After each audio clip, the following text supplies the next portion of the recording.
14 মে রোববার রাত 8টায় জাহিদ হোসেন আছে এডিটর স্পিকে। জানিয়ে দিচ্ছি শিরোনাম।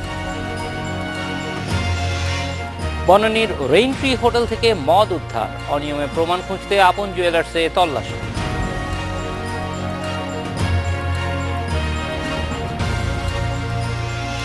রাজধানীর 976 প্রতিষ্ঠান অগ্নিঝুঁকিতে ব্যবস্থা নিতে 1 মাস সময় দিয়েছে ফায়ার সার্ভিস।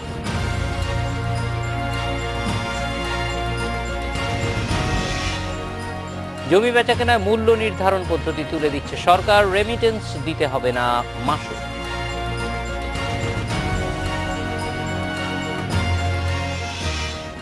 আপন জুয়েলার্সের মালিক দিলদার আহমেদের বিরুদ্ধে স্বর্ণ চোরাচালান, শুল্ক ফাঁকি ও অবৈধ সম্পদ অর্জনের প্রমাণ মিললে 4 থেকে 12 বছরের সাজা ও সম্পদ বাতিল হতে পারে। আর এই অভিযোগ খতিয়ে দেখতে রাজধানীতে প্রতিষ্ঠানটির 5টি শোরুম অভিযান চালিয়েছে শুল্ক গোয়েন্দারা। এছাড়া বনানীর রেইনট্রি হোটেলে অভিযান চালিয়ে 3টি অনিয়মের কারণে মামলার সিদ্ধান্ত নিয়েছে শুল্ক গোয়েন্দা কর্তৃপক্ষ। রোববার সাপ্তাহিক ছুটিতে বন্ধ গুলশান 2-এর আপন জুয়েলার্সের শোরুম। অনিয়মের প্রমাণ অনুসন্ধানে এসে প্রতিষ্ঠানের কাউকে না পেয়ে দোকানটি সিলগালা করেন শুল্ক গোয়েন্দারা। কর্মকর্তারা বলেন, আপন জুয়েলার্সের মালিক দিলদার আহমেদের বিরুদ্ধে স্বর্ণ ও হীরা চোরাচালানের তথ্য রয়েছে। যে সে স্মাগল গোল্ড এবং ডায়মন্ডের ব্যবসা করে, এটা আমরা ওই সূত্রটা আমরা এবং আমাদের অন্যান্য যে রেফারেন্স আছে, আমাদের যে ইম্পোর্ট তথ্য আছে, এদের সংগ্রহ করা হয়েছে। স্পেসিফিক তথ্যের উপর ভিত্তি করেই আমরা অভিযানে নেমেছি। গুলশান ডিসিসি মার্কেট, মৌচাক, সীমান্ত স্কয়ার ও উত্তরায় দিলদারের মালিকানাধীন আপন জুয়েলার্সের আরও 4টি শোরুমেও অভিযান চালান শুল্ক গোয়েন্দারা। জব্দ করা হয় বিভিন্ন ব্যবসায়িক নথি। শুল্ক গোয়েন্দা অধিদপ্তরের মহাপরিচালক জানান, অভিযোগ প্রমাণিত হলে দিলদার আহমেদের সম্পদ বাতিল সহ বিভিন্ন মেয়াদে কারাদণ্ড হতে পারে। মানি লন্ডারিং প্রতিরোধ আইন অনুযায়ী সর্বনিম্ন 4 বছর এবং সর্বোচ্চ 12 বছরের সাজার কথা বলা আছে। এছাড়াও কাস্টমস আইনে যদি তিনি অপরাধ করেন, সেখানেও কিন্তু 7 বছরের জেলের কথা বলা আছে। একই সঙ্গে তার সংশ্লিষ্ট ডার্টি মানির কথা যেটা বলা আছে, সেটি কিন্তু রাষ্ট্রীয় অনুকূলে বাজেয়াপ্ত হবে। অন্যদিকে বনানীর রেইনট্রি হোটেলেও অভিযান চালিয়েছেন শুল্ক গোয়েন্দারা। সেখান থেকে জব্দ হয়েছে শুল্ক ফাঁকি দেয়া বিভিন্ন পণ্য ও মদ। এসব কারণে হোটেলটির বিরুদ্ধে 3টি মামলা করার সিদ্ধান্ত নিয়েছে শুল্ক কর্তৃপক্ষ। ব্যবস্থা নেওয়ার জন্য পর্যাপ্ত আমাদের উপাদান আছে, কাস্টমস ইন্টেলিজেন্স, কাস্টমসের পয়েন্ট অফ ভিউ থেকে এবং আমাদের ভ্যাট কমিশনার থেকে ভ্যাট ইভেশনের জন্য মামলা দায়ের করা হবে। বনানীর ধর্ষণ ঘটনার পর আপন জুয়েলার্সের মালিক দিলদার আহমেদ ও তার ছেলে সাফাদ আহমেদের সব ব্যাংক হিসাব খতিয়ে দেখছে বাংলাদেশ ব্যাংক। এ বিষয়ে বিভিন্ন ব্যাংকের কাছে দুজনের আর্থিক লেনদেনের সব তথ্য চাওয়া হয়েছে বলে জানিয়েছে কেন্দ্রীয় bank. Asif Zaman Sumit, Independent News, Dhaka. Raintree hotel ও আপন জুয়েলার্সের অনিয়মে তদন্ত নিয়ে কথা বলতে আমাদের সঙ্গে আছেন শুল্ক গোয়েন্দা অধিদপ্তরের মহাপরিচালক ডক্টর মইনুল খান। স্বাগত মইনুল খান। আমরা জানতে চাই যে আপন জুয়েলার্সের বিরুদ্ধে যে অভিযোগগুলি আপনারা তদন্ত করছেন, একটু আমাদের প্রথমে একটু জানা দরকার, বাংলাদেশের স্বর্ণ চোরাচালানের খবরটা আমরা পাই, কিন্তু বৈধ পথে কিভাবে আসে সেই ব্যাপারটা আমাদের প্রায় বেশিরভাগ সময়ই অজানা থাকে। আপন জুয়েলার্সে যাওয়ার আগে সামগ্রিক চিত্রটা আপনার কাছ থেকে একটু জানতে চাই।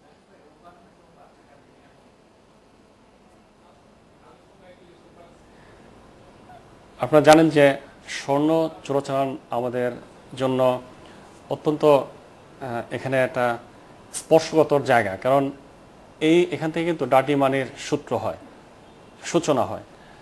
তো গত কয়েকদিন থেকে বনানীতে যে ঘটনাটা ঘটেছে, সেখানে আমরা দেখেছি যে বিভিন্ন তথ্য গণমাধ্যমে এসেছে এবং সেখানে স্বর্ণ চোরাচালানের বিষয়টাও কিন্তু সামনে চলে আসছে। আমরা সেই তথ্যটাকে আমরা আমলে নিয়েছি।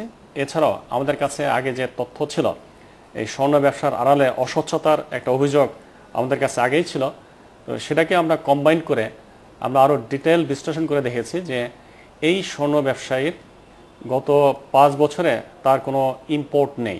তিনি ডায়মন্ডেরও ব্যবসা করেন, অথচ ডায়মন্ডের তার কোনো বৈধ আমদানির কোনো কাগজপত্র নেই। আমার যে এসআইকোটা ওয়ার্ল্ডে যে ইম্পোর্ট আছে, সেই ইম্পোর্টের সাথে তার যে বর্তমানে যে স্টক আছে, সেই স্টকের কোনো মিল নাই। আমরা সিদ্ধান্ত গ্রহণ করেছি যে যেহেতু বনানীর যে ঘটনাটা, সেটির সাথে একটা ডার্টি মানির একটা সংযোগ আছে, আমরা ডার্টি মানির খোঁজেই কিন্তু আমাদের এই অভিযানের সূত্র। এবং ইতিমধ্যে আমরা তার বাংলাদেশ ব্যাংকের মাধ্যমে তার যে ব্যবসায়ী লেনদেন সেখানেও আমরা খবর আমরা সংগ্রহ করছি। সামগ্রিক অর্থে সব কিছু মিলিয়ে আমরা দেখব যে কোথায় কোথায় কীভাবে এই ডার্টি মানিটা অর্জিত হয়েছে এবং তার একটা সামগ্রিক পিকচারকে সামনে রেখে আমরা সুষ্ঠু অনুসন্ধান এবং তদন্ত করব এবং তার বিরুদ্ধে আইন অনুযায়ী ব্যবস্থা গ্রহণ করব। সম্পদ যেগুলি আমরা দেখছি যে আপনি যেটি বলছেন যে স্টকের সঙ্গে ইম্পোর্টের মিল নেই, এই ধরনের যদি অপরাধ তার বিরুদ্ধে প্রমাণ হয় তাহলে সেটার কি ধরনের সাজা, আইনের কি ব্যবস্থা আছে?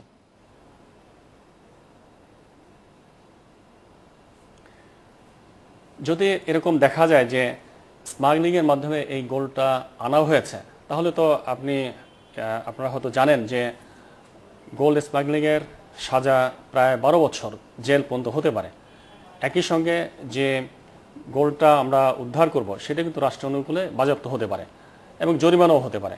তো সুতরাং এখানে কঠোরভাবে আইনের কিন্তু সাজার কথা বলা আছে। একই সঙ্গে আবার মানি লন্ডারিংয়ের মামলাও কিন্তু এখানে আসতে পারে। যদি এই টাকাটা বিভিন্ন পর্যায়ে যদি রূপান্তর ঘটে থাকে এবং সেখান থেকে যদি মানি জেনারেট হয়ে থাকে তাহলে সেখানে কিন্তু মানি লন্ডারিং প্রতিরোধ আইনও কিন্তু তার বিরুদ্ধে শাস্তিযোগ্য ব্যবস্থা গ্রহণ করা হতে পারে। অন্যদিকে কাস্টমস আইনও কিন্তু একই রকম সাজার কথা বলা আছে। তো সুতরাং বিভিন্ন আইন এখানে প্রযোজ্য হবে, বিভিন্ন মামলা এখানে কিন্তু প্রতিষ্ঠিত হতে পারে। ডক্টর মইনুল, আমরা দেখেছি যে রেইনট্রি যে হোটেল আছে সেখানে আজকে আপনাদের অভিযান চালানো হয়েছে এবং অভিযানে কিছু বিদেশি মদ উদ্ধার করা হয়েছে, আরও কিছু অবৈধ জিনিসও উদ্ধার করা হয়েছে। আমরা গতকালকেও দেখেছি অন্য আরেকটি এজেন্সি যাদের আসলে মূল দায়িত্ব এগুলি খুঁজে বের করা, তারাও গিয়েছিল, তারা এগুলি কোনো কিছু পায়নি। আপনারা কোন পদ্ধতিতে অনুসন্ধান করেছেন যার কারণে আপনাদের পক্ষে এটা বের করা সম্ভব হলো? কি পার্থক্য ছিল মনে করেন?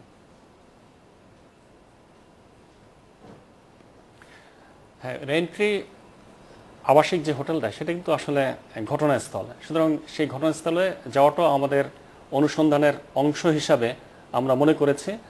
আমাদের টিম সেখানেও গিয়েছে এবং গিয়ে প্রত্যেকটা রুম তল্লাশি করে দেখেছে যে একটা মদের কার্টুন পেয়েছে এবং সেখানে প্রায় 10 বোতল মদ তারা পেয়েছে এবং এটি কিন্তু নার্কোটিক্স কন্ট্রোল অ্যাক্টের আওতায় শাস্তিযোগ্য অপরাধ, কারণ তাদের কোনো বারের লাইসেন্স নেই, তারা মদ বিক্রি করতে পারে না। তো সুতরাং এর থেকে বোঝা যায় যে ঘটনার দিন মদের ব্যবহার হয়েছিল এবং শুধু মদের ব্যবহার না, এখানে মদের একটা বড় ধরনের ব্যবসার একটা আলামত আমরা পেয়েছি আজকে। এটি কিন্তু আইনের চোখে শাস্তিযোগ্য অপরাধ। একই সঙ্গে এখানে আমরা মদের চালান আমরা উদ্ধার করার পাশাপাশি আমরা দেখেছি যে নর্থ কমিশনারেটের ভ্যাটের কর্মকর্তারাও আমাদের সাথে ছিলেন। তারা গত কয়েক মাসে 8,30,000 টাকা বিভিন্ন কাস্টমারের কাছ থেকে সংগ্রহ করেছেন, আদায় করেছেন। এটি কিন্তু সরকারি টাকা। তিনি ভ্যাটের নামে কাস্টমারের কাছ থেকে টাকাটা আদায় করেছেন, কিন্তু সেই টাকাটা কিন্তু জমা দেন নাই। 8,30,000 টাকার মধ্যে মাত্র 9,000 সামথিং টাকা তিনি সরকারি কোষাগারে জমা দিয়েছেন, আর বাকি 8,20,000 টাকা তিনি কিন্তু পকেটস্থ করেছেন। এটি কিন্তু আত্মসাতের পর্যায়ে পড়ে। এটি কিন্তু সরাসরি যদি আমি বলি তাহলে এটা চুরি। তার মানে এখানে ট্যাক্স ফাঁকিরও একটা আলামত আমরা পেয়েছি। তো সুতরাং তার বিরুদ্ধে কিন্তু নার্কোটিক্স কন্ট্রোল অ্যাক্টই নয়, তার বিরুদ্ধে কিন্তু ভ্যাট আইনেও কিন্তু মামলা হবে এবং জরিমানা আরোপযোগ্য হবে।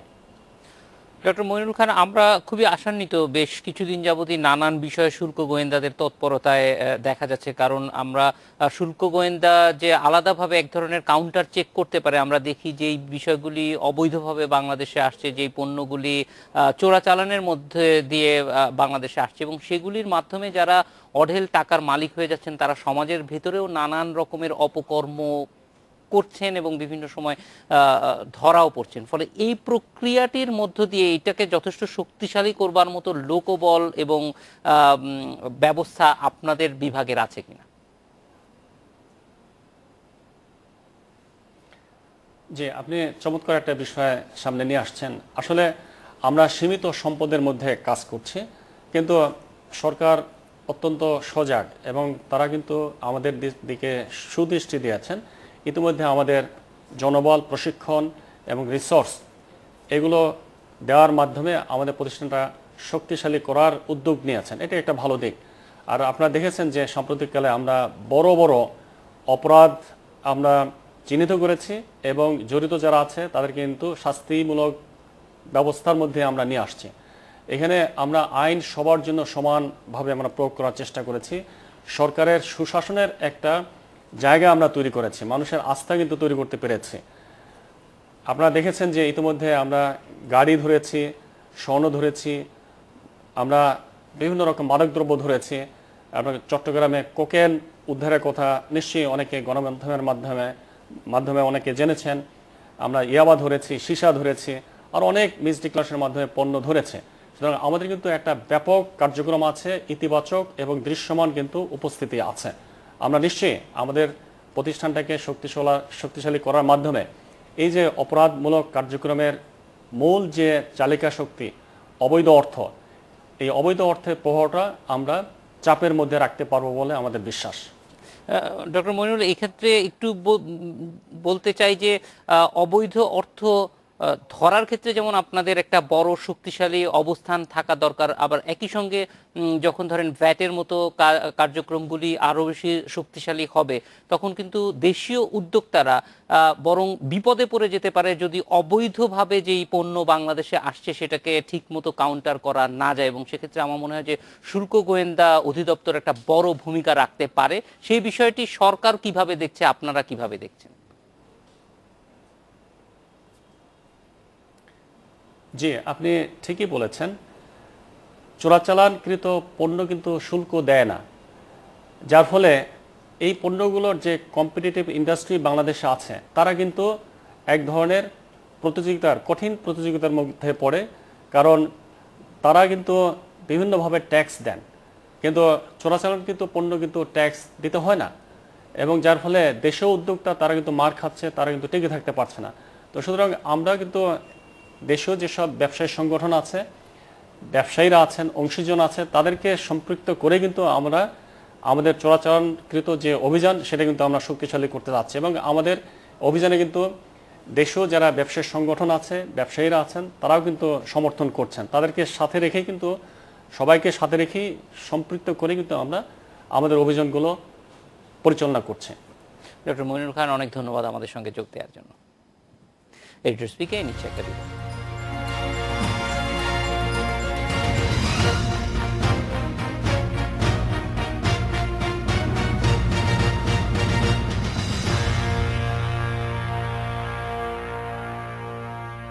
ফায়ার সার্ভিসের তালিকায় রাজধানীর 976টি শিক্ষা প্রতিষ্ঠান রয়েছে অগ্নিকাণ্ডের ঝুঁকিতে। পর্যাপ্ত ব্যবস্থা নিতে এসব প্রতিষ্ঠানকে 1 মাসের সময় দেওয়া হয়েছে। বিশেষজ্ঞরা বলছেন প্রয়োজনে এসব প্রতিষ্ঠানের বিরুদ্ধে শাস্তিমূলক ব্যবস্থা নেওয়া উচিত। এ নিয়ে কথা বলতে আমাদের সঙ্গে আছেন বাংলাদেশ ফায়ার সার্ভিস ও সিভিল ডিফেন্স অধিদপ্তরের মহাপরিচালক ব্রিগেডিয়ার জেনারেল আলী আহমদ খান।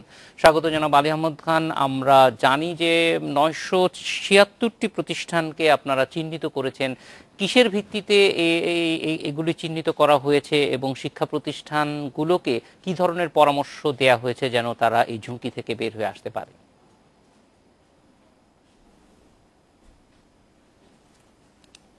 ধন্যবাদ। আমরা জানেন যে কোনো দুর্ঘটনায় কিন্তু বিপজ্জনক, আর এখানে আমরা দেখেছি যে ফায়ার সেফটির কিন্তু ন্যূনতম ব্যবস্থা কোনো আমাদের স্কুল কলেজে নাই। আমরা এই জন্য কিন্তু সার্ভে করেছি, কারণ আমরা চাই না কখনো কোনো অনাকাঙ্ক্ষিত দুর্ঘটনা ঘটুক। আর ফায়ার সার্ভিস সিভিল ডিফেন্স কর্মীরা, তাদের যে ইন্সপেক্টররা সবসময় সজাগ প্রস্তুত রয়েছে। এখানে যেটা বলবো যে আমাদের যে প্রায় যে ঝুঁকিপূর্ণ অবস্থান রয়েছে, আমরা দেখি যে ন্যূনতম যে ব্যবস্থাগুলো নাই। এখানে শুধু এক্সটিংগুইশার, তারপরে আপনার এসকেপ রুট দেখছি স্কুলের, আপনার মিনিমাম কিছু হাইড্রেন্ট সিস্টেম, ইলেকট্রিক্যাল লাইন যেগুলো আছে এগুলো খুবই ঝুঁকিপূর্ণ। এই সার্বিক ব্যবস্থা দিয়ে কিন্তু আমরা কিন্তু যাচাই করেছি যে কোনগুলো অবস্থাগুলো আমাদের এখনো ঝুঁকিপূর্ণ অবস্থায় রয়েছে। সেই পরিপ্রেক্ষিতে কিন্তু আমরা একটা অ্যাসেসমেন্ট করে আমরা এগুলো যে প্রতিষ্ঠানগুলোকে জানানো হয়েছে, আমরা কিছু জানিয়েছি এবং সময় বেঁধে দেওয়া হয়েছে যেন এর মধ্যে যেন তারা ইমপ্রুভ করতে পারে। আর আপনারা জানেন যে কোনো অবস্থা হোক না কেন, অগ্নি দুর্ঘটনা ছোট থেকে কিন্তু অগ্নি দুর্ঘটনা বড় হয়ে যায়। আর যেহেতু আমাদের এখন বিভিন্ন স্কুল কলেজে এবং দেখা যাচ্ছে অনেক ইংলিশ মিডিয়াম স্কুল, এগুলো বাসা বাড়িতেই কিন্তু ইংলিশ মিডিয়াম স্কুলগুলো গড়ে উঠেছে এবং পর্যাপ্ত কোনো ব্যবস্থাপনা নাই, যেটাকে বলবো যে অগ্নি দুর্ঘটনার প্রতিরোধের ব্যবস্থা, এবং সেম টাইম যেটা বলবো যেখানে যে অগ্নি যদি দুর্ঘটনা হয় এবং যদি কোনো অবস্থাতে মানুষের পালানোর রাস্তা, যেটাকে বলে স্কেপ রুট, সেটাও কিন্তু মানে বিদ্যমান নাই। সেই পরিপ্রেক্ষিতে কিন্তু আমরা এগুলোকে আইডেন্টিফাই করেছি এবং এগুলো কিভাবে ইমপ্রুভ করা যায় সে ব্যাপারেও আমরা কিন্তু সাজেশন দিচ্ছি তাদেরকে, যাতে তাড়াতাড়ি জন্য ওগুলো এই অগ্নি প্রত্যেককে ব্যবস্থা করে তাকে ইমপ্রুভ করতে পারে তারা। ব্রিগেডিয়ার জেনারেল আলী আহমদ, আমরা মনে করি যে সামনের সময়টা খুবই উপযুক্ত সময়, এই জন্য যে প্রায় সব শিক্ষা প্রতিষ্ঠানই রোজার সময় বন্ধ থাকবে। এই সময়ে যদি আপনাদের নির্দেশনা অনুযায়ী তারা কাজগুলি করতে পারে তাহলে খুবই ভালো হবে। সেক্ষেত্রে যারা করবে না তাদেরকে, বা আবার নতুন করে এইটা আপনারা নজরদারি করবেন কিনা 1 মাস পরে বা এই সময়টা শেষ হয়ে যাওয়ার পরে, যে কারা কারা কমপ্লাই করলো এবং কারা করলো না? না, অবশ্যই দেখেন যে আমাদের দেশের বিভিন্ন রকম আমাদের শহরগুলো ডেভেলপমেন্ট হচ্ছে, তারপরে কিন্তু আমাদের বিভিন্ন রকম কার্য পরিধি বেড়ে যাচ্ছে কিন্তু, আর ঝুঁকির মাত্রাও বেড়ে যাচ্ছে। সেই পরিপ্রেক্ষিতে কিন্তু যে নিরাপদ জীবনকে এনশিওর করা যায়, বর্তমান সরকার যে কোনো সময় তুলনায় কিন্তু অনেক আন্তরিক। সেই পরিপ্রেক্ষিতে কিন্তু ফায়ার সার্ভিস, সিভিল ডিফেন্সের সংস্থা দিয়ে তারাও চাচ্ছে যে অগ্নি লাগলে কি করা উচিত সেটা না, অগ্নি যেন না লাগতে পারে সেই ব্যবস্থাও নেওয়া উচিত। সেই পরিপ্রেক্ষিতে এগুলি আমরা আমাদের যে সার্ভে টিম তারা সার্ভে করেছে। এখন আমরা কিন্তু প্রতিটি প্রতিষ্ঠানকে এবং আমরা মন্ত্রণালয়ের মাধ্যমে, আমরা শিক্ষা মন্ত্রণালয়ের মাধ্যমে আমরা অলরেডি কিন্তু বিভিন্ন প্রতিষ্ঠানে চিঠি দেওয়া হচ্ছে এবং হবে যেগুলো কিভাবে কত তাড়াতাড়ি জন্য এগুলোকে মিনিমাম লেভেল ফায়ার সেফটিকে ইমপ্রুভ করা যায়। আমরা জানি, আমরা কিছুদিন আগে আমরা ইন্ডিয়াতে বা অন্য কয়েকটা দেখেছি স্কুলে দুর্ঘটনা ঘটে কিন্তু অনেক আহত বা নিহত হয়েছে। আমরা চাই না যে অনাকাঙ্ক্ষিত দুর্ঘটনা ঘটুক, কারণ আমরা জানি যে যেগুলো ছোটদের স্কুল আছে এগুলো কিন্তু খুবই কতগুলো দেখেছি খুবই ঝুঁকিপূর্ণ অবস্থায় রয়েছে, বাসাবাড়ির অবস্থাগুলো সুবিধা না, এবং সেখানে ইলেকট্রিক্যাল লাইন যেগুলো রয়েছে প্লাস আপনার স্কেপ রুট কোনো অবস্থাতে এগুলো ঠিক নাই। সেই পরিপ্রেক্ষিতে আমরা বলবো যে অ্যাটলিস্ট আমরা সামনে যে রমাদান স্কুল ছুটির সময় যেন স্কুল কর্তৃপক্ষ এবং আমরা যে ম্যানেজমেন্ট বডি যেন এইসব ব্যাপারে খেয়াল করে এবং দ্রুত জনে এই অগ্নি প্রতিরোধ ব্যবস্থাগুলোকে উন্নততর করে এবং অনাকাঙ্ক্ষিত দুর্ঘটনা থেকে যেন আমরা না পড়তে পারি সেই ব্যবস্থাগুলো যেন নেওয়া হয়। জনাব আলী আহমদ, একটা জিনিস যে স্কুলের যারা শিক্ষার্থী আছে বা তাদেরকে কোনো ধরনের প্রাথমিক প্রশিক্ষণ দেওয়ার কোনো সুযোগ আছে কিনা, কারণ যদি তাদেরকে দেয়া যায় তাহলে কিন্তু একটা প্রশিক্ষিত জনগোষ্ঠী আমরা গড়ে তুলতে পারবো যাদের অন্তত একদম প্রাথমিক ধারণাটা থাকবে। এরকম ক্ষেত্রে কি ব্যবস্থা নেওয়া যায়? আপনারা জেনে আবার খুশি হবেন যে আমাদের কিন্তু একটা নর্মাল আমাদের নিয়মিত একটা আমাদের রুটিন রয়েছে। প্রত্যেক স্কুল কলেজে কিন্তু আমরা একটা মহড়া দিয়ে থাকি, এটা ভূমিকম্পের মহড়া হোক এবং আপনার অগ্নি মহড়া হোক, সবাই কিন্তু একসাথে দিয়ে থাকি। এবং ফার্স্ট এইড, 3টা জিনিস কিন্তু একটা প্যাকেজ হিসেবে আমরা ট্রেনিং দিয়ে থাকি, আমরা প্রতিনিয়তই কিন্তু দিয়ে থাকি। আমরা এর ব্যাপারে কিন্তু দুর্যোগ মন্ত্রণালয়ের একটা তাদের নির্দেশনা রয়েছে, সেই নির্দেশনা মোতাবেক নিয়মিত কিন্তু আমরা একটা পিরিয়ডে কোনো যে এলাকা ভিত্তিক আমরা করে থাকি। এবং আমরা ইতিমধ্যে পর্যন্ত প্রায় বছর বা আমি বলবো যে মাসে কিন্তু প্রায় আমরা 200 থেকে 300 যেটাকে সারা বাংলাদেশের স্কুলে কিন্তু আমরা কিন্তু এই মহড়াগুলো দিয়ে থাকি। তো এই ব্যাপারে কিন্তু আমরা চাবো যে স্কুলে অনেক স্কুল এই ব্যাপারে কিন্তু এখন আন্তরিক না, আমি বলবো তারা হয়তো এটাকে ফ্যাটিক মনে করে, কিন্তু মনে বলছি স্কুলের কর্তৃপক্ষ যদি সহায়তা করে, বিদেশে যেমন আছে একটা রুটিন ডিউটি থাকে, তাদের সহায়তার প্রয়োজন রয়েছে এবং তারা কিন্তু এই ড্রিলটাকে এই যেটাকে আমরা মহড়া দেই এটাকে খুব আন্তরিকভাবে গ্রহণ করে এবং ছোট ছোট বাচ্চারা কিন্তু শিখতে পারে। আর কিছু কিছু স্কুল কিন্তু তারা খুবই এই ব্যাপারে খুবই আগ্রহী, আমরা দেখেছি তারা কিন্তু আমাদের ট্রেনিং সেন্টার, তাদেরকে ট্রেনিং সেন্টারে কিন্তু তাদের স্কুলে থেকে অবসর সময় তাদের স্কুলকে এখানে আমাদের পাঠানো হয়, যার মাধ্যমে কিন্তু ভূমিকম্প এবং আমাদের এখানে এবং অগ্নি নিরাপদ কিভাবে কাজ করতে হয় সেই ব্যাপারে কিন্তু আমরা ট্রেনিং দিয়ে থাকি। আর আপনারা জেনে খুশি হবেন যে বর্তমান সরকার আমাদেরকে একটা মোবাইল ফায়ার ইউনিট অলরেডি চলে আসছে আমাদের, আমরা স্কুলে নিয়ে আমরাকে ট্রেনিং দিতে পারবো যে কিভাবে ফায়ার ফাইটিং করতে হয়। সেটা অবশ্যই একটা নতুন একটা অধ্যায় এবং নতুন একটা আমি মনে করি নতুন ডাইমেনশন এক্ষেত্রে যোগ হয়েছে, আমরা যেটাকে মোবাইল ফায়ার ইউনিটের মাধ্যমে আমরা বিভিন্ন স্কুল কলেজে আমরা নিতে পারবো ট্রেলারের মাধ্যমে, এবং স্কুল কলেজে হাতে খড়িতে কীভাবে ফায়ার ফাইটিং করতে শিখাতে পারবো। এবং এটা আমি মনে করি এটা অবশ্যই অগ্নি নির্বাপক দিক থেকে আমরা আরও এক ধাপ এগিয়ে যাব, যেটা আমাকে বলবো স্ট্রাকচারাল ফায়ার ফাইটিং। কিন্তু অবশ্যই স্কুল লেভেলে আমি বলবো যে ফায়ার সেফটির ব্যাপারে তাদের স্ট্রাকচারালি একটু ইমপ্রুভ করতে হবে। সে ব্যাপারে স্কুল ম্যানেজমেন্টের প্রতি আমাকে স্কুল প্রশাসনিক বডি যারা আছে প্রশাসনিক বডির প্রতি আমাদের অনুরোধ রইল, আপনার এই ব্যাপারে একটু আন্তরিকতার প্রয়োজন রয়েছে। জেনারেল আলী আহমদ খান, অনেক ধন্যবাদ আমাদের সঙ্গে যোগ দেওয়ার জন্য। এডিটর স্পিকিং নিচ্ছে আরও একটা জন্য।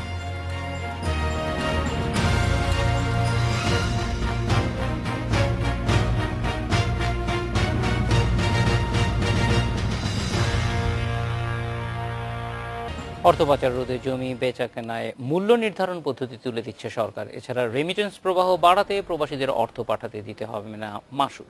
শনিবার সচিবালয়ে ইকোনমিক রিপোর্টার্স ফোরামের সঙ্গে প্রাক বাজেট আলোচনায় এসব কথা জানান অর্থমন্ত্রী আবুল মাল আব্দুল মুহিত।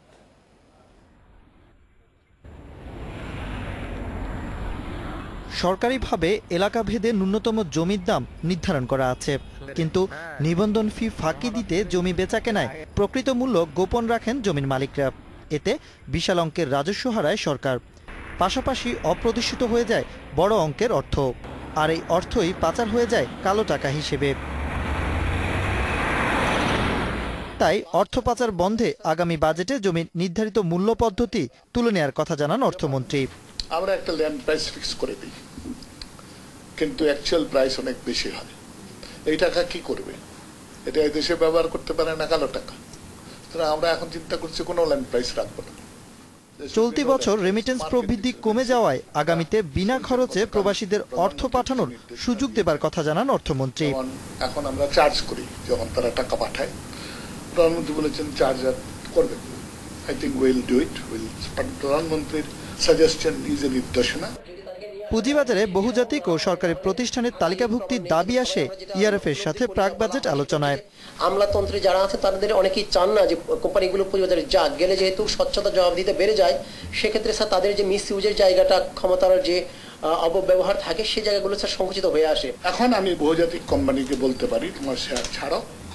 এখন আমি বলতে পারি বিভিন্ন সরকারি প্রতিষ্ঠান যারা আসেন না, যে now you have a market there. Ashraf Alam, Independent News, Dhaka. আসন্ন বাজেট নিয়ে কথা বলতে আমাদের সঙ্গে আছেন চট্টগ্রাম বিশ্ববিদ্যালয়ের অর্থনীতি বিভাগের অধ্যাপক জ্যোতি প্রকাশ দত্ত এবং সিলেট মেট্রোপলিটন ইউনিভার্সিটির অর্থনীতি বিভাগের শিক্ষক মিহির কান্দি চৌধুরী। জনাব জ্যোতি প্রকাশ, আপনার কাছে প্রথমে জানতে চাই যে জমি বেচা কেনার ক্ষেত্রে মূল্য নির্ধারণের যে পদ্ধতি সেটি তুলে দিতে চাচ্ছেন অর্থমন্ত্রী, এবং সেটি তিনি বলছেন যে এতে বিদেশে অবৈধভাবে টাকা পাঠানোটা রোধ করা সম্ভব হবে। এই দুটির মধ্যে কি সম্পর্ক আছে বলে মনে করেন, এবং এতে আসলে সুফল পাওয়া যাবে কিনা? ধন্যবাদ আপনার প্রশ্নের জন্য। অর্থমন্ত্রীর এই পদক্ষেপ খুব বেশি কার্যকর ভূমিকা রাখবে বলে আমি মনে করি না। কারণ যখন কোনো সিলিং ছিল না, অর্থাৎ জমির দাম সরকার কর্তৃক নির্ধারিত ছিল না, তখনও রেজিস্ট্রেশন কাগজে ওই জমির দাম কমিয়ে দেখানো হতো ওই ট্যাক্সটা কমিয়ে রাখার জন্য। অতএব এটাতে খুব বেশি সুফল আসবে বলে আমি মনে করি না। আপনার টাকা পাচার রোধটা একটা বিশাল সমস্যা। এটাকে যদি অ্যারেস্ট করতে হয়, এটাকে যদি প্রপারলি অ্যাড্রেস করতে হয়, তাইলে আপনাকে বৃহত্তর আঙ্গিক থেকে সমস্যাটা দেখতে হবে কি কারণে দেশ থেকে টাকা পাচার হয়। আপনার বন্ডেড ওয়্যার হাউস সুবিধা থেকে শুরু করে সরকারি আমলাদের দুর্নীতি, রাজনীতিবিদদের দুর্নীতি, এই সমস্ত ব্যাংকের আপনার ওভারড্রাফট যেগুলো ব্যাড লোন হয়ে গেছে, এই সমস্ত টাকা এগুলো যাবে কোথায়? এগুলোকে তো পাচার করা ছাড়া কোনো গতি নেই। ওভার ইনভয়েসিং, আন্ডার ইনভয়েসিং, এগুলি করে যে টাকা কামানো হয়, এগুলি যাবে কোথায়? আপনার মালয়েশিয়াতে সেকেন্ড হোম, কানাডাতে আপনার বেগমপাড়া সৃষ্টি, এগুলো কিসের ইঙ্গিত বহ? অতএব আপনার যে দেশের পলিটিক্যাল এবং ইকোনমিক প্রসপেক্টটা খুবই ব্লিক, আমাদের দেশের মতো দেশে যেখানে রাজনীতি এক টোটালি কনফ্রন্টেশনাল রাজনীতি, কনফ্রন্টেশনাল পলিটিক্স, এখানে ভবিষ্যৎ এত অনিশ্চিত যে যারা আজকে সরকারি দল করছে তারা 2019 সালে অন্য দল আসলে তাদের অবস্থা কি হবে এটা ভেবে তারা টাকা পাচার করে নিজের জীবনের এবং নিজের পরিবারের সিকিউরিটির জন্য। অতএব সামান্য জমির সিলিং তুলে দিয়ে, জমির দাম সরকার তুলে দিয়ে এই টাকা পাচার রোধ এটা সরকার বন্ধ করতে পারবে না। এটা একটা পেরিফারেল অ্যাড্রেস, পেরিফারেল একটা সলিউশন। মূল সমস্যায় আপনাকে যেতে হবে টাকা পাচার রোধে। যে দুর্নীতি অর্থনীতি যে চলছে আপনার, সেই দুর্নীতিটা বন্ধ করতে হবে। জ্যোতিপ্রকাশ দত্ত, অবশ্যই আপনি যথাযথই বলেছেন। আমার মনে হয় যে এই ক্ষেত্রেও, জমির ক্ষেত্রেও সরকার যথাযথভাবে জানে কিনা যে এখানে কিভাবে ঘটনাগুলি ঘটছে। কারণ আমরা অনেক সময় দেখি যে জমির যে রেজিস্ট্রেশনের ফি আছে সেটা অনেক বেশি থাকার কারণেও অনেক সময় কম করে, আবার অনেক সময় যে ক্রেতা তার বৈধ এত টাকা নেই তার জন্য সে কম টাকায় রেজিস্ট্রেশন করে, এবং যত বেশি মানে দামি সম্পদ তত কম দামে রেজিস্ট্রেশন হতে আমরা দেখি। মিহিরকান্তি চৌধুরী, আপনার কাছে একটু জানতে চাইবো যে এই ক্ষেত্রে যে সমস্যাটির যে সুরাহা সরকার যেভাবে করতে চাচ্ছেন, এটাতে আসলেই কোনো সুযোগ আছে কিনা ভালো হওয়ার বা সুফল পাওয়ার? আর যদি না থাকে তাহলে কি পদক্ষেপ নিলে মনে করেন যে একটা ভালো সুফল পাওয়া যেতে পারে অবৈধ টাকা বিদেশে পাঠানোর ক্ষেত্রে? ধন্যবাদ আপনাকে। সরকার যে উদ্যোগ নিয়েছেন যে জমির নির্ধারিত মূল্য এই পদ্ধতিটি উঠিয়ে দিবেন, এটার সুবিধা অসুবিধা যেভাবে আছে, জমির নির্ধারিত মূল্য থাকার সময়ও সুবিধা অসুবিধা ছিল। তার কারণ হলো যে আগে জমির রেজিস্ট্রেশন ফিকে কম দেখাতে গিয়ে জমির মূল্য কম দেখানো হতো।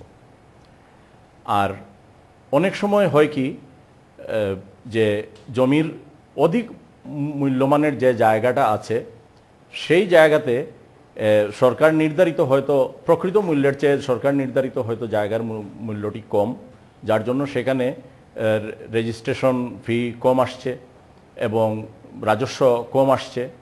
আর এই ক্ষেত্রেও অবৈধ টাকার একটি প্রশ্ন এসে যায়।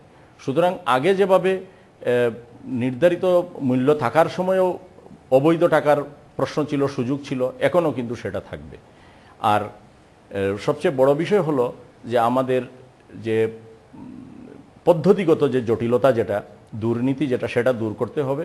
এবং জমির রেজিস্ট্রেশন ফি যদি একটি নির্ধারিত একটি যৌক্তিক পর্যায়ে চলে আসে, তাইলে সাধারণ ক্রেতা বিক্রেতারা কিন্তু এই কম দামে বা বেশি দামে যাবেন না, তারা প্রকৃত মূল্যে কেনাবেচা করবেন। প্রকৃত মূল্যে কেনাবেচা করার অনেক কারণ রয়েছে। কেউ ব্যাংকের লোনের জন্য কম দামের জায়গাকে বেশি দাম দেখান, আবার অনেকে সেই বেশি দামের জায়গাকেও আবার কম দামের জায়গা দেখান, সেখানে তার রেজিস্ট্রেশন ফি ফাঁকি দেওয়ার জন্য। সুতরাং সেখানে রেজিস্ট্রেশন ফিকে যৌক্তিক পর্যায়ে নিয়ে আসতে হবে, কিছু সংস্কার আনতে হবে, যে এই জমির রেজিস্ট্রেশনের ব্যাপারে, কেনাবেচার ব্যাপারে একটি পদ্ধতিগত যত জটিলতা আছে সেগুলোকে একটু দূর করার প্রয়োজন আছে। মিহিরকান্তি চৌধুরী, জ্যোতিপ্রকাশ দত্ত, আপনারা সঙ্গে থাকুন, আমরা একটা বিরতির পর আপনাদের কাছে ফিরে আসছি।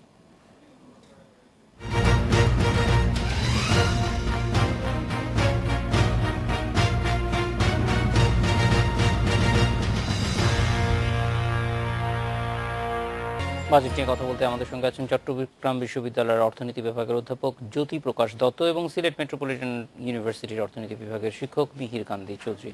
জ্যোতিপ্রকাশ, যেই সমস্যাটির কথা আমরা জানতে চাচ্ছিলাম, যে এই যে অবৈধ অর্থ, এইটির ব্যাপারে আসলে কি পদক্ষেপ নেওয়া যেতে পারে?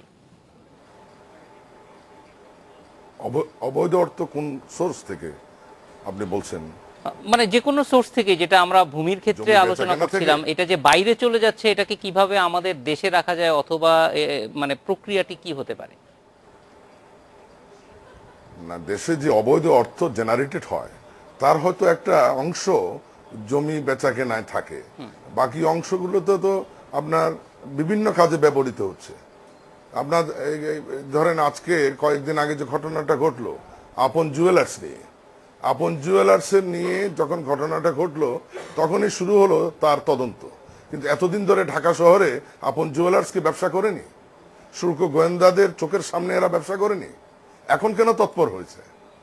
তাইলে এই শুল্ক গোয়েন্দা, যেমন ধরেন ঢাকা ইন্টারন্যাশনাল এয়ারপোর্টে আপনার শাহজালাল আন্তর্জাতিক বিমানবন্দরে যে সোনা চালান হয়, এখানে কি উড়োজাহাজের আপনার কি বলে আপনার পাইলট থেকে শুরু করে ক্রু থেকে শুরু করে এয়ারপোর্টে যারা অথরিটি আছে শুল্ক গোয়েন্দা থেকে সবাই জড়িত না? আমরা মাঝে মাঝে দেখি সোনা চালান হচ্ছে, কিন্তু অনেক সময় তো আমরা দেখি না। অতএব সরকারের ভিতরের ভূত, প্রশাসনের ভিতরের ভূত, এগুলোকে কিন্তু আপনি ছাড়াতে হবে। ব্যবসায়ীরা কিভাবে বন্দরকে অপব্যবহার করছে, তারপর আমাদের অবৈধ অর্থ যেন কোনোভাবে তৈরি না হয় সেটি বন্ধ করতে পারাটাই আসলে সরকারের মূল কার্যক্রম হওয়া প্রয়োজন মনে করি। এবং ও প্রয়োজন, এবং সবার আগে হচ্ছে আপনার দুর্নীতির রোধ করতে হবে আপনাকে। আমাদের একটা অংশের এত বেশি টাকা আর সমাজের আরেকটা অংশ আপনার খেতে পাচ্ছে না। এই যে দারুণ অর্থনৈতিক বৈষম্য, severe economic disparity between the social classes of the economy, এটা এত বেশি অ্যাকিউট। আপনি দেখেন সুনামগঞ্জ, সিরাই, সাল্লা, ময়মনসিংহ, নেত্রকোনা, আপনার বন্যা হলো, লক্ষ লক্ষ মানুষকে আপনার ফিডিং করাতে হচ্ছে। এরা এত পালনারেবল। আরেকটা সেকশন আপনার মালয়েশিয়াতে বাড়ি করছে, কানাডাতে বাড়ি করছে, টাকা কোথায় রাখবে আপনার, তারা পাচ্ছে না। ফলে পুরো সবগুলি জিনিসই অ্যাড্রেস হওয়া দরকার। জ্যোতিপ্রকাশ দত্ত, মিহির কান্তি চৌধুরী, আপনাদের দুজনকে অনেক ধন্যবাদ আমাদের সঙ্গে যোগ দেওয়ার জন্য। এডিটর স্পিক এই ছিল আজকের মতো।